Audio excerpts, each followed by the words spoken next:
ETV Uganda, what XP is my name. Thank you so much for watching. Yonna gye musinzira okuba nti mutulaba mwebale nnyo mwebalire ddala. It's a blessed Monday. Happy Easter Monday. Mukulike eyo mu nnaku enkulu newankubadde kyekimu tubeera mu mayumba tubeera waka. That's the only situation. Tewali nnyo kye tuyinza kukolawo naye katusabe Mukama Katonda atusaasire era atuwe ekkubo erivunuka embeera yonna gye tulimu. Mbabuuzaako yonna gye musinzira okutulaba. Thank you so much for watching. Karantini ebayise etya? Enyumba egamba etya?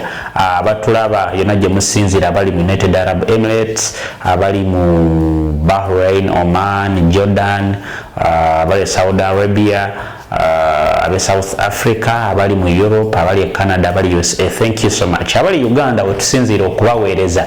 Mugamba mutya baganda bange? Kiri kitya? Akawunga mwakafuna oba temunnakafuna? Ffe waffe tekannatuuka tetumanyi oba we are not among the vulnerable poor nenga that's the situation. Ne Aaron Bobo mu kamera naye ngamba tannakafuna, so tukyalinze tetumanyi oba nakakawunga okafuna. Twetaagamu abanene mu gavumenti okubaako ne gw'omanyali olyoka omukubire kase mugambo waaye omukulu akawunga nga sinnakafuna nkoze ntya ne bakuwa password yekafuna. So that's the situation. Nenge ennaku 14 ndowooza ziggwako leero. Lunaku lwenkya President Museveni ajja kubayogerako gye tuli. We don't know. He is scheduled to speak to the nation around midday tomorrow. So let's wait and see. Zijja kuba ennaku z'omwezi 14. Lunaku lwa leero ziri ennaku 13. So let's wait and see. Let's pray for each other. Kansubire embeera batwalaganya bulungi kamba si bulungi naye kansubire nti musobodde ogiyitamu. Kyemanyi right now waliwo abasula enjala, abamu temumanyi kigenda mu maaso, internet temulina, amasannyalaze temulina, amazzi temulina. This is the situation we are in. Nenga tugume twekwase Mukama Katonda kuba ye yekka. Tewali muntu n'omu alina solution ku kirwadde kino. Twandigambye nti bapasita baffe bulijjo abalina ebyamagero ebitulika ng'Embelenge nti bandibadde mu kaseera kano baavaayo dda ne batugamba nti owaaye solution yaffe yeeno oba tukoze bwe tuti ne bwe tuti. Ne buli pasita buli prophet yeekwese. Tewanabaayo muntu yenna avaayo tugamba nti nze pasita mbonye, nti nze abizaayo, nti nze pasita gundi nina ekyamagero abantu abo mubaleete mbasabire bawone. Bonna beekukumye.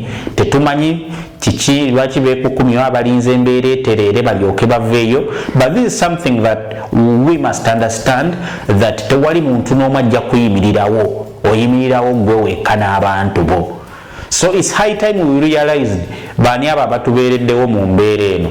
Nenga kibi nnyo, but my very ensonga enkulu gyenjagala twogereko be bantu ababadde bagamba abantu nti balina eddagala lya buli kimu, balina essaala esumulula buli kimu. Nenga they are nowhere to be seen.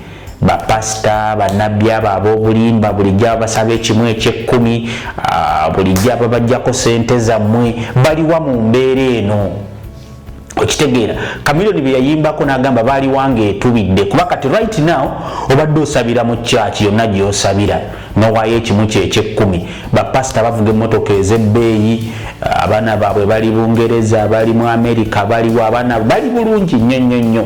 Ne kaakati okuva church lwe yaggalawo bakulowoozaako, bakubirako kasimu, balina message gye bakuweereza ne bagamba nti owaaye omwagalwa waffe omulungi asabira mu kanisa yaffe kiri kiti eyo. Bakuddizaako esente z'obadde owaddeyo emyaka gyonna gy'obadde osabirayo. So this is the situation. Nti embeera eriwo kati erina bingi byetuyigiriza nti buli omu alina okwebeereramu. Olina okulaba nti embeera gy'olimu ogezaako okulaba nti ogiyitamu, naye ate nga n'abantu abo bobadde olinamu essuubi bakwekwese. Abantu abasinga balina essuubi ddene nnyo mu basumba baawano, mu baprofeti baawano, but right now they are nowhere to be seen. Kitegeeza ki? Nti abasinga ku bo kiyinzika okuba sinakiyinzika, tebalina solution. Okitegeera omuntu n'avaayo n'abagamba mponya kino mponya kiri. Kakati omusujja gwazze, just musujja gwa ssenyiga.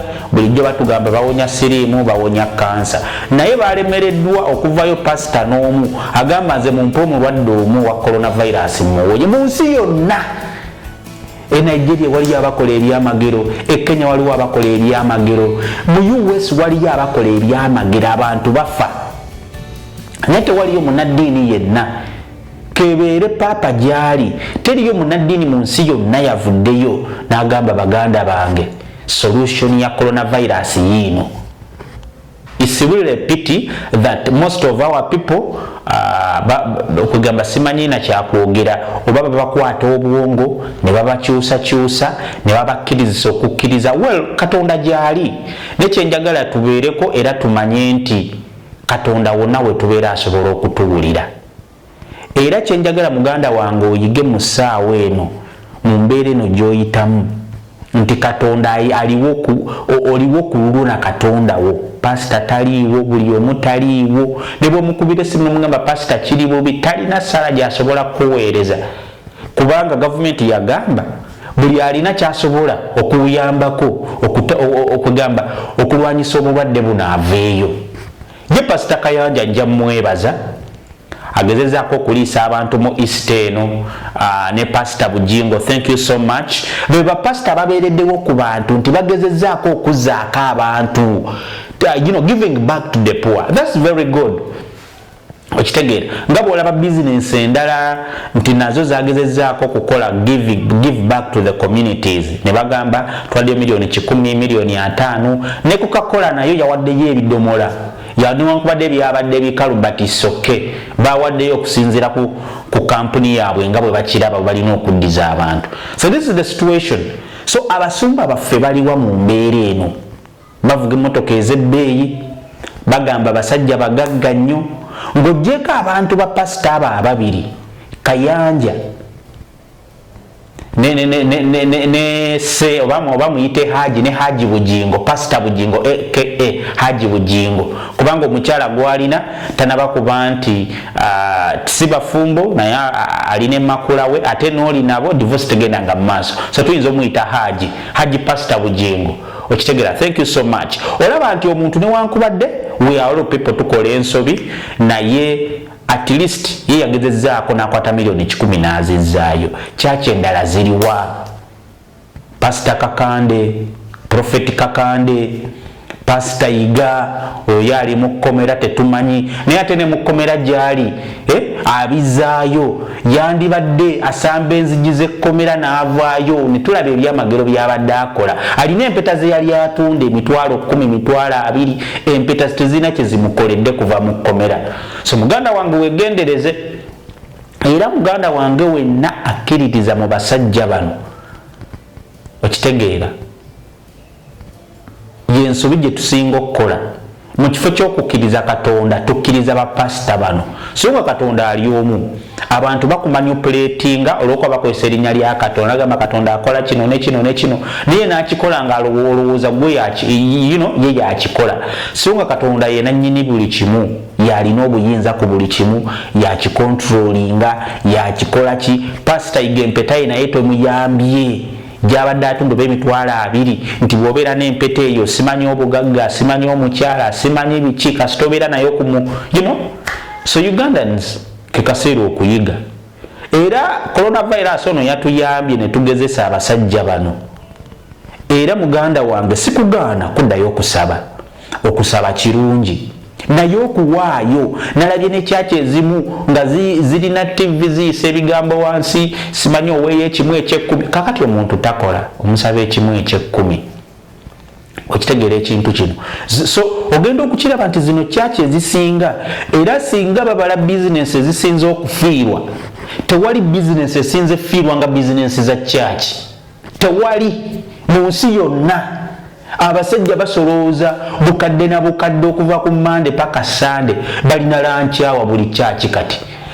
Basaba ku makya, ne basaba ku ssaawa 7, ne basaba ekiro, ne baba ne overnight ku Friday, ne baddamu ku Sunday baba ne service nga 3. Bakakande bafiiriddwa buwumbi, si milioni 2-3 buwumbi.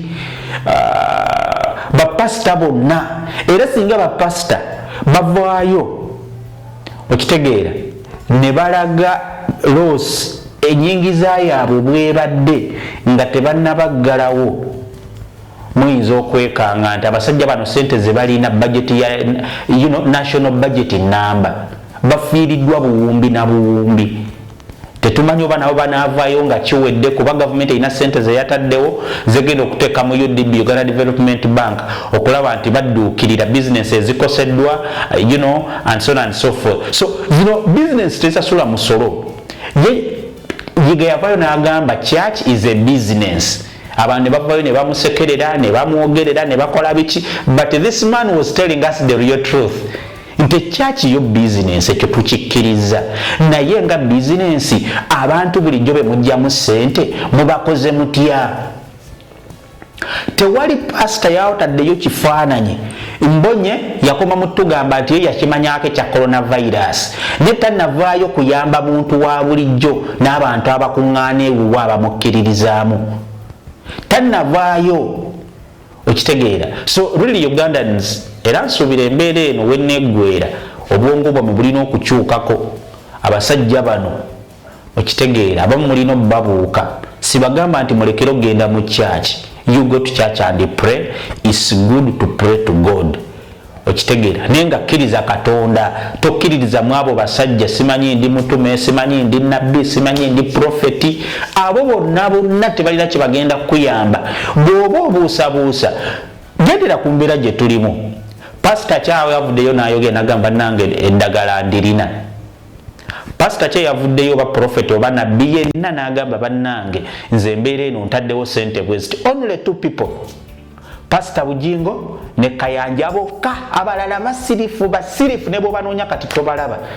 Neerinda Kolona gwe ojja kubalaba nga bavaayo overnight okugaggawala okukola ki, bakozesa embeera ey'okuba nti bakulaba bannakampala tetulina mirimu, tulina ebirwadde siriimu waali, bakozesa embeera ezo ne bakuwundiisa ne bakulowoozesa nti solution bagirina, naye nga solution tebagirina. Solution Mukama Katonda yagirina. Embeera eno mukirabye twadde tusabira waka. Abasinga muyinza okubanga ebbanga ly'omaze nga togenda ku church tolina kyofiiriddwa. Nze ndowooza nti mu kifo ekyokukwatanga ssente zaffe zino simanyi ekimu eky'ekkumi ne zizoba bano abasajja. Okitegeera? Agenze n'ogulamu ebintu n'owa neighbor. I think it's better. Traditional churches zo tezirina nnyo obuzibu. Ogenda ku church zaffe zino bakatuliki, baprotestanti. By the way, I want to thank Church of Uganda. Bo baavaayo ne bawaayo emmere era buli omu yakiraba. Bawaayo tani oba mmeka ez'emmere n'ebijanjaalo. Church ekyo kyerina okukola nti church mu budde buno abantu we basingira okwetaaga church mwe basabira, naye gwe nga church gwe nga asomba abantu bawaayo ekimu eky'ekkumi mubakoledde ki? Okitegeera? So I want to thank all those people abaavuddeyo ne bagezaako okuddiza ku bantu baabwe. That is a gesture of goodwill. Nemugamba nti bannange olabe namirembe abasinga okwetaaga essente nabo baavuddeyo ne bagamba Okitegeera? So nebaza Church of Uganda, thank you so much. Church of Uganda okusukkulumako ku balala bo bazze ne bawaayo kye basobola. Pasita Kayanja jete agezezaako okuliisa abantu. Eastern abadde awa abantu ennyama, awa abantu emmere. That's very very good. Pasita Bujingo ye yavaayo n'awaayo miliyoni 10. That's very good. Naye Pasita Kakande tetunnalaba. Pasita Makabayo okw'Entebbe Road tetunnalaba kivawuwe. Pasita Serwadda w'Omundeeba tetunnalaba ku kintu kyonna taata. Dokita Serwadda tebalina kye baawa mukulembeze w'abalokole taata. Pasita Serwadda akulira abalokole bawaddeyo ki? Okitegeeramu si mu bubi, naye let us try to give back to the people that have been giving to us. Abantu bano betwogerako bawaddeyo ekimu eky'ekkumi. Okitegeera? Gavumenti yavayo n'egamba buli muntu alina kyayagala okuwaayo ajja akiweeyo ng'ensi eraba. Era ne baza gavumenti ya Uganda. Abantu bandyefudde nti balina bye bawadde abantu ne beekubyakubya ebifaananyi ebikadde. Okitegeera? Naye gavumenti yagamba olaba ne Bobi Wine obwa Bobi Wine bwe newankubadde yawaayo ensawa 5 ez'akawunga ne bamugamba nti naye president ayagala oba president ensawa 5 ne bwogamba buli district ogiweeko ensawo emwemu tezimala naye nga naye yasobodde yaleese ensawo za 5 ez'akawunga. That's okay. Okitegedde era zino church waliwo omusajja omu akima amazzi yavuddeyo nawaayo 15,000 naye church zino ezisolooza obukadde n'obukadde ezitawa musolo zalemereddwa okuwaayo. Only 3 people have contributed: the Church of Uganda, Kayanja Ministries, ne Pastor Bujingo. Only those. Abalala basirise Baliwaka waabwe basirise balinze embeera eterere bagambe tusabire eggwanga bagambe twagala president tutwale simanye gundi yenna kunyunyunta bunyunyunsi bantu. Okitegeera naye nga tebalina sense of direction. So muganda wange nze ndowooza nti okwekkusa n'okugaggawaza bano abeeyita bannabbi abeeyita bapasita sente ziweemu abatalina. Genda mu orphanage gula kyogula kiweeyo kubawo Katonda ajja kiraba nti olina gw'oyambye. Ne zino sente zowaayo ekimu eky'ekkumi omusajja agulemu Range Rover agulemu V8 bagulemu emmotoka ez'ebbeeyi beeyagale. I believe that's not the way to go. Naye kibi nnyo nti abasajja abasinga bannayuganda badde balinamu essuubi tebabayambye mu kadde kano. Buli omu asirise balina famire zaabwe mu maka gaabwe. Buli kimu bakirina ewaka balina zi swimming pool bali mu makalina buli kimu bakirina naye tebafuddeyo kwe badde banyunyunta bali mu mbeera ki. So nga buli church ennene wano mu Uganda waliwo gwe mbadde neerabidde oweebwayiise agamba abannembu baffere yazza agamba abo baffere bakola bwe bati talina owa Life TV ne Life Radio talina tannavaayo kugamba nti nze nga Ssennyonga kino kyempaddeyo. Ne balinze ensobi za pasita mulala baveeyo bagambe oyo pasita mulalu oyo pasita oyo si munnaffe oyo mufere abatali baffere.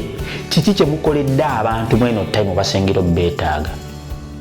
So ze nsuubira nti omukulembeze yenna kumutendera abatulyowo emiyo tubatwalanga bakulembeze benzikiriza ffe tulina kulabira ku mmwe.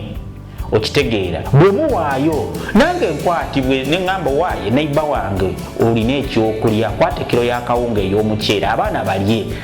Okitegeera mwe mulina okukuliramu omulanga ne mugamba bannange mujje tuweeyo naye ng'oggyeko Kayanja yekka yeyavuddeyo n'akuba omulanga era ndowooza obuyambi bwawa ku bantu obusinga bwavudde mu bantu be which is okay kuba ne pastor ayinza okuba naye tasobola ng'omuntu naye eddoboozi erisobola okuyitamu abantu ne bacontributinga naye bapasita basirifu.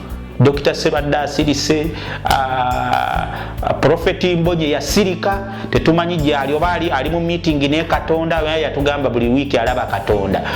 Kakanda asirise Ssennyonga asirise bonna basirise so tetumanyi gwanga oligenda nenga wetutuuse. So muganda wange webereremu. ITV Uganda Award XP is my name. Aaron Bobo on camera. Thank you so much for watching.